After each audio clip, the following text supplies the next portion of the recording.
Our journey through the Spiritlands of Southwest USA begins in the Sonoran Desert in southern Arizona. This desert rivals Death Valley as the hottest and driest part of North America. Summer highs often exceed 120 degrees Fahrenheit, with surface temperatures reaching a staggering 200 degrees. But there is real beauty to be seen.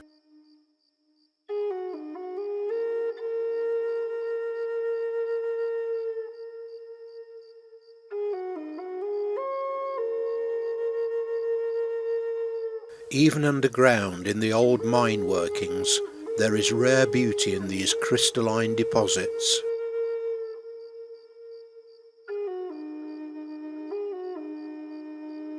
In spite of the harsh conditions, there is plenty of wildlife to see.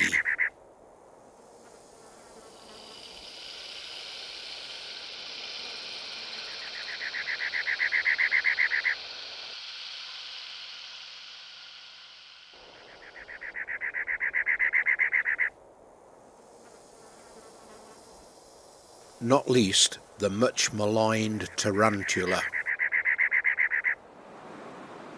Petroglyphs on the rocks of Signal Mountain are sure signs of early human habitation. But our reason for coming here is to see for ourselves the impressive saguaro cactus.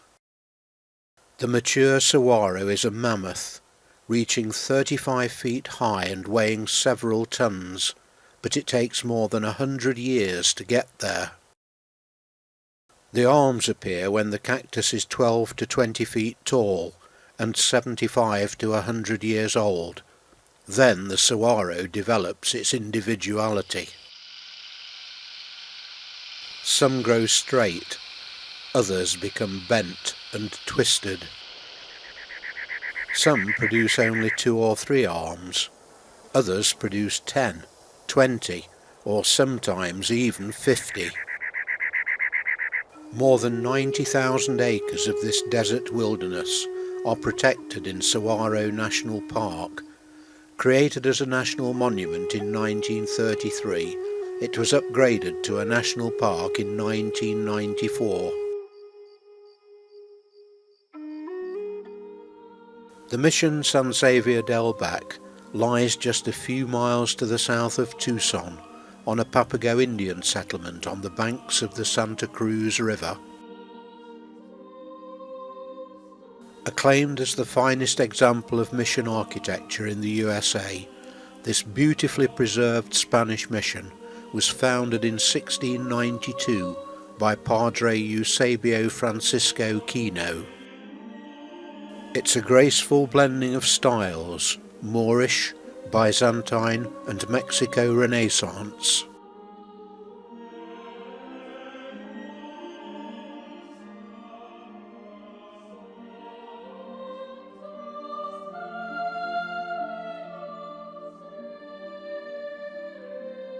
The mission stands like a beacon in the desert. It defies you to come here and fail to be moved by its beauty and grandeur.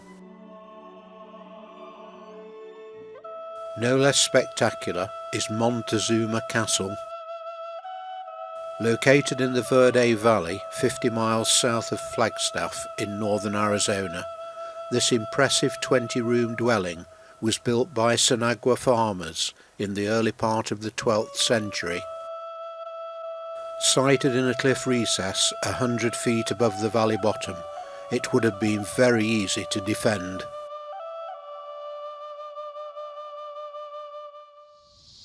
A few miles to the northwest, we enter the spectacular red rock scenery around Sedona. This area could well have been declared a national park, but unfortunately the developers got there first. It's now quite difficult to find places to take photographs of this amazing scenery without housing or commercial developments intruding into the shot.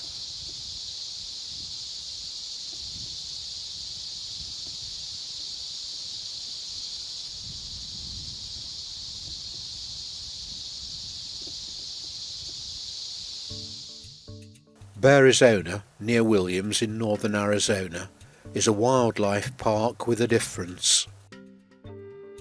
Still very much under construction, the early signs are nonetheless very promising. The idea is to give the animals lots of space and to create natural habitats.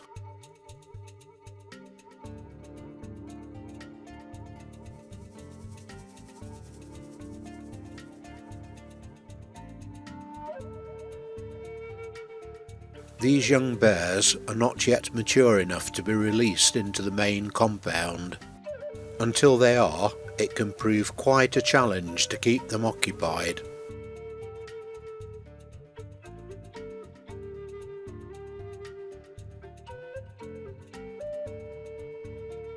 Hopefully, Arizona will continue to concentrate on local species and won't fall into the trap of displaying the likes of African lions and Siberian tigers in the heart of the Arizona pine forest. It would be nice to return here in a couple of years' time to see how they're doing.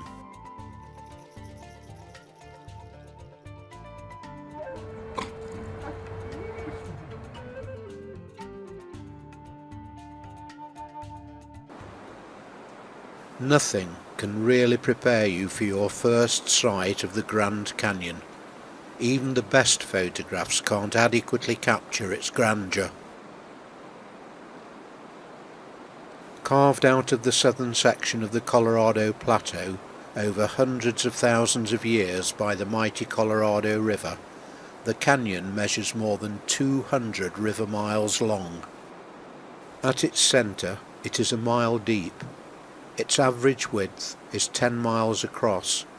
In all, it covers more than 1,000 square miles. Even today, there are areas of the Grand Canyon that have never been fully explored.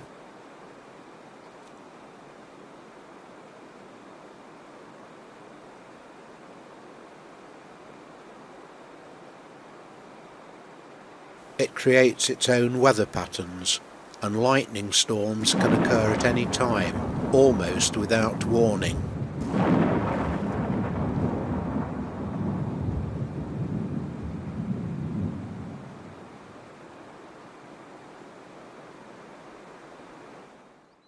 The drive from the south rim to the north rim, separated by a distance of around 10 miles as the crow flies, involves a road journey of 250 miles, with some amazing sights to see on the way.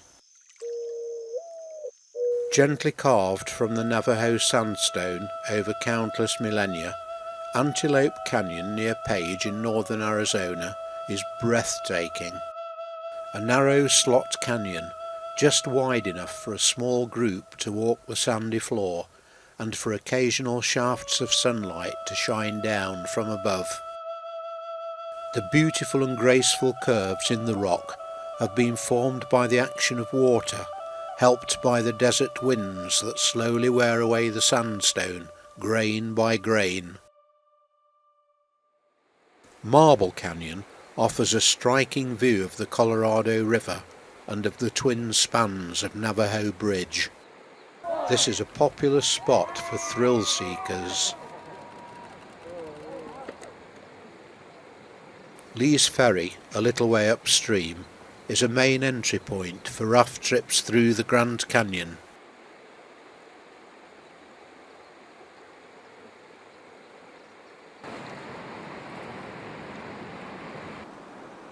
The north rim of the Grand Canyon is much less commercialized. It is more remote and is around 1,000 feet higher than the south.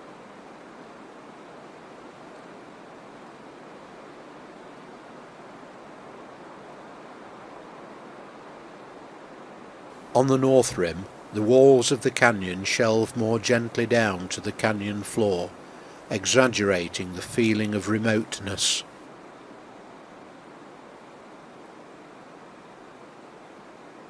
It's a very different experience. The peace and solitude here give plenty of chance to reflect on the power of nature.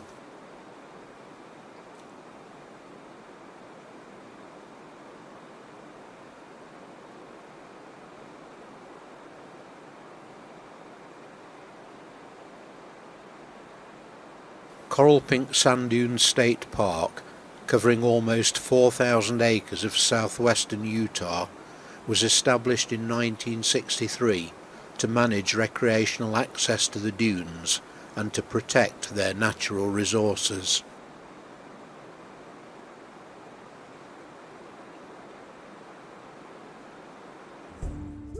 The approach to Zion Canyon from the east is a spectacular drive through a plateau of sandstone formations.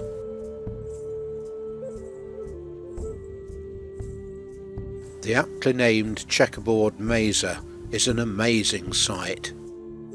The horizontal lines in the Navajo sandstone are quite common, but the vertical lines are rare. They are believed to have been caused by freezing and thawing processes, enlarged by the action of running water. Once on the canyon floor, the sheer scale of Zion becomes apparent. Huge rock walls, carved over centuries by the eroding action of the Virgin River, tower above the canyon floor.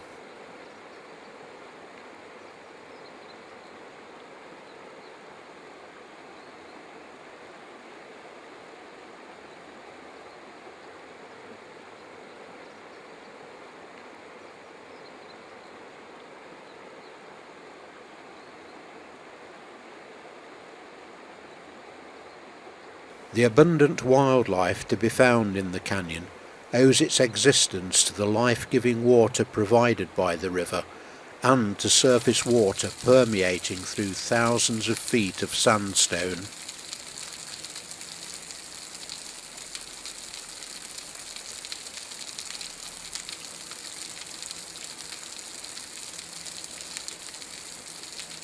The Mormons who settled here gave names to the rock formations that carried religious significance for them.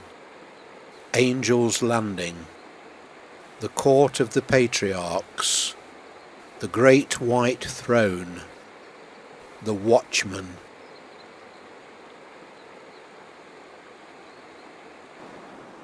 Driving east from Cedar City, the road climbs to 10,000 feet at Cedar Breaks National Monument, a vast semicircular amphitheatre of multicoloured rock formations.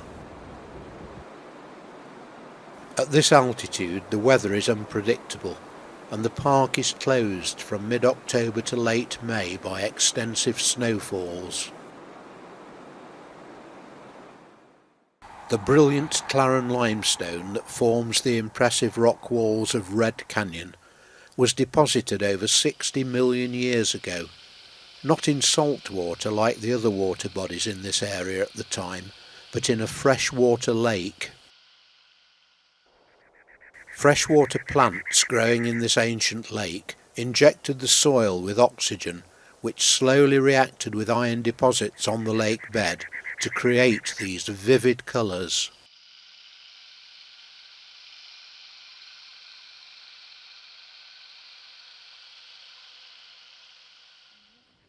And so to Bryce Canyon, one of the undisputed highlights of any trip to southern Utah.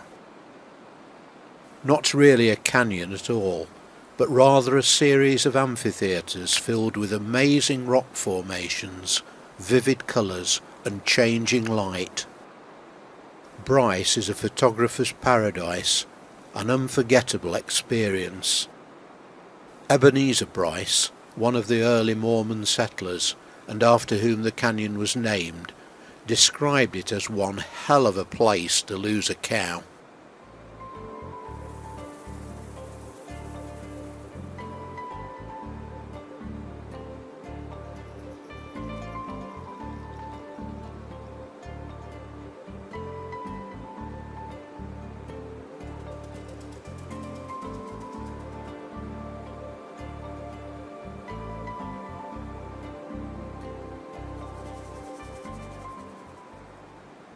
Seen from the canyon rim, Bryce is a truly amazing sight, but the best way to experience it is by taking one of the hiking trails that wind down into the canyon.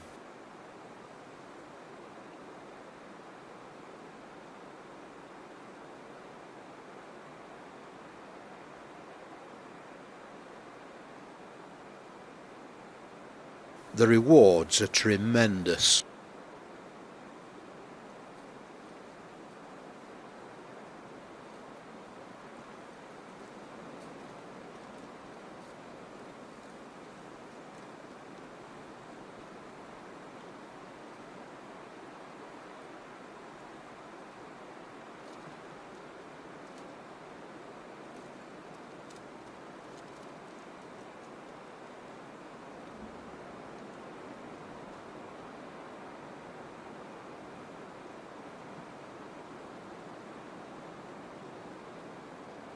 At any time of year, the weather at Bryce can change very quickly, and it's time to return to the canyon rim to prepare for a Bryce Canyon Light Show.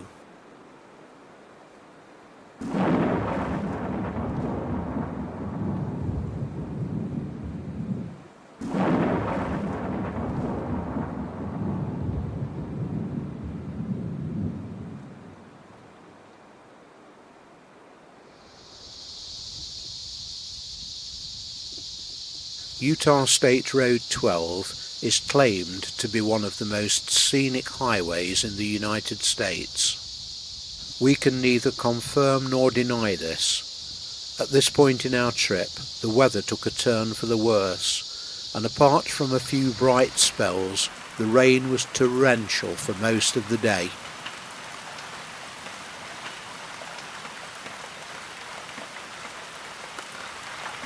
The weather continued to be unkind to us in Capitol Reef National Park, and we missed out on another scenic masterpiece. But the rain and flash flooding we saw here brought home to us the awesome power of water in creating these landscapes.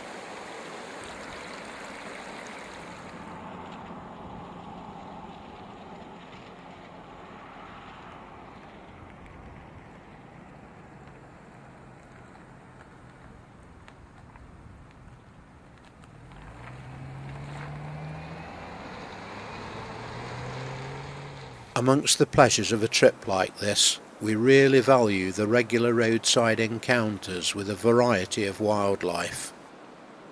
This herd of bighorn sheep have been reintroduced to this forest at Flaming Gorge, and they appear to be thriving.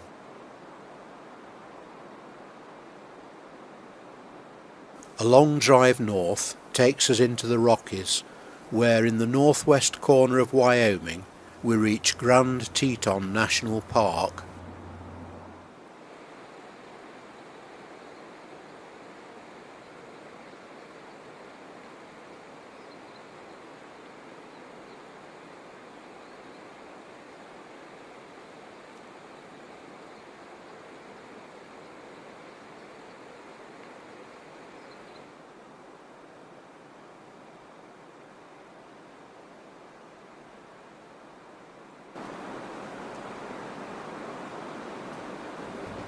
This is an altogether different experience and an opportunity to get close to the very prolific wildlife to be found in this region. North American bison once roamed freely over much of the western states, but were virtually wiped out during the 19th century as the white settlers attempted to control the native Indians. There are relatively few left in the wild. Beautiful, stately and serene, these animals should not be underestimated. They are potentially dangerous and unpredictable.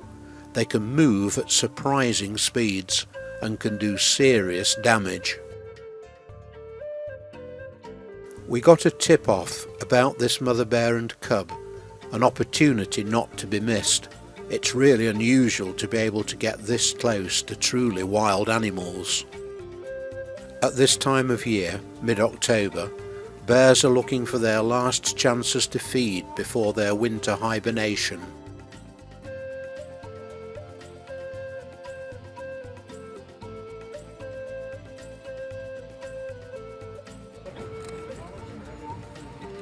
In spite of the numbers of people watching them, Mum seemed quite unconcerned and eventually wandered off across the road, leaving the cub behind. The cub got quite excited about this, and at one point came close enough to almost topple my tripod. Eventually mother and cub were reunited, and after causing a major bear jam, made their way off into the forest.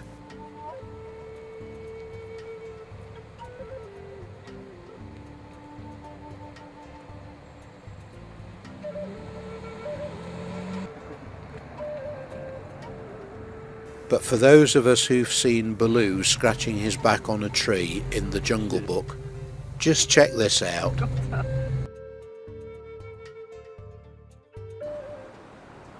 Yellowstone is something else. It has to be seen to be believed.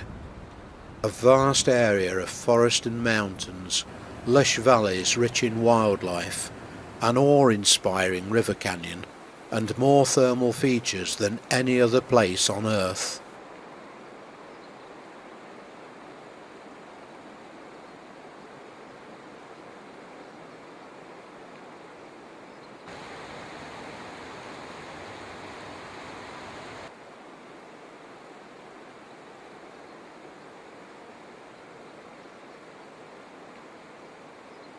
Yellowstone was badly damaged by the Great Fires in 1988, and evidence can still be seen across the park.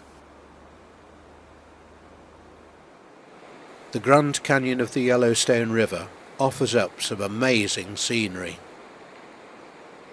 These basalt columns are similar to those seen at Giant's Causeway on the Antrim coast of Northern Ireland. It's easy to see from the striking colours in the canyon walls just how Yellowstone got its name. The Yellowstone River is wild and untamed.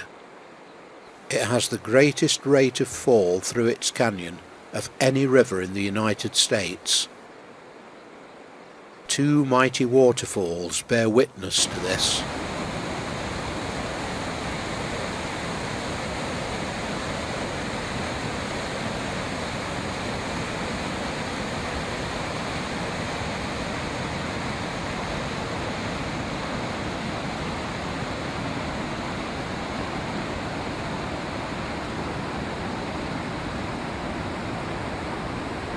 The lower falls are more than twice the height of Niagara.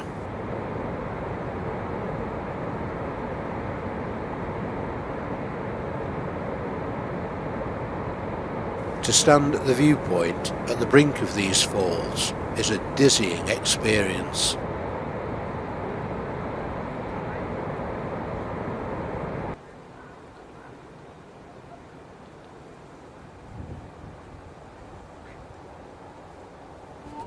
Yellowstone is one of the few remaining locations in the lower 48 states where you're likely to encounter grizzly bears. We were here to film bison when this guy wandered up the valley right in front of us.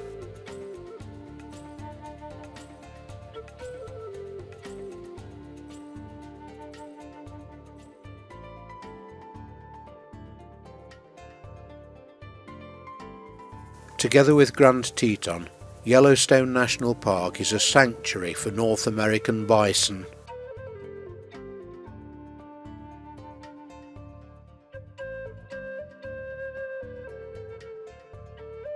It's possible to get quite close.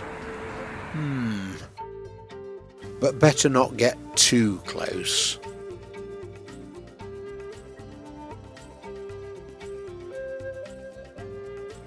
Coyotes can be seen hunting for food in the grasslands of the high valleys.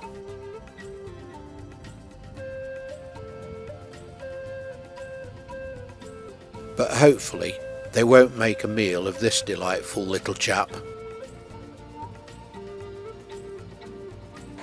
The steep cliffs of the Gardner Canyon near the north entrance to the park are home to a herd of bighorn sheep. Their agility is amazing. How they manage to avoid falling from these very unstable cliffs is beyond belief.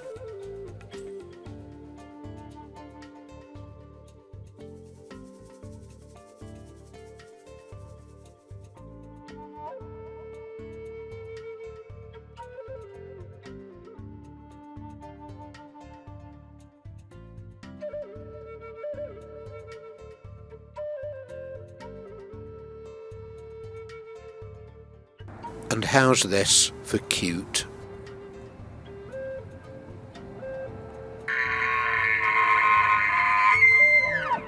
I don't think you'd describe this guy as cute, but he does offer good entertainment value. Seen here in the grounds of the park headquarters in Mammoth Hot Springs, this bull elk is carefully marking out his territory whilst jealously guarding his herd. But Yellowstone is best known for its thermal features. The heart of the park is located in the caldera of a supervolcano that can be expected to erupt every 500,000 years or so. The last time it erupted, around 600,000 years ago, most of what is now the continental USA was blanketed under several feet of volcanic ash. This eruption is one strong theory for the dinosaurs becoming extinct. An eruption, though unpredictable in terms of time, is probably overdue, and when it happens could see the end of life as we know it, at least for large parts of North America. For the time being, hundreds of thousands of visitors annually visit this, the world's first national park, to marvel at an ever-changing array of thermal features.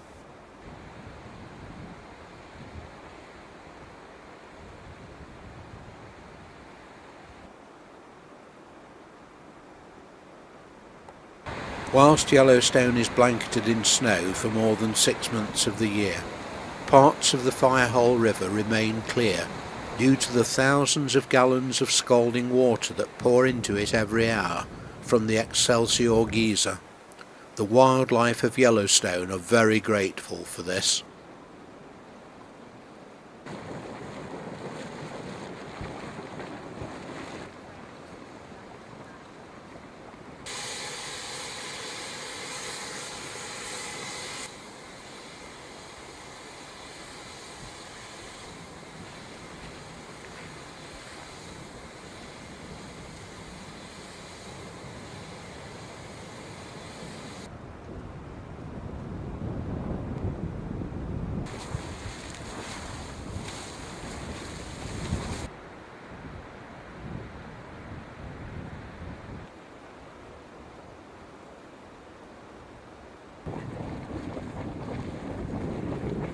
Old Faithful Geyser, the trademark of Yellowstone, erupts regularly at around 70-minute intervals. And so it's time to head for home. But to round off a wonderful experience, we get our last wildlife encounter, this time in the middle of Estes Park town site. And there's still time for a walk around Sprague Lake in Rocky Mountain National Park. And there it is. But what a trip. In 5 weeks we've journeyed through 5 states: Arizona, Utah, Wyoming, Montana and Colorado. We've visited 18 national parks, national monuments and state parks, and driven nearly 4,000 miles.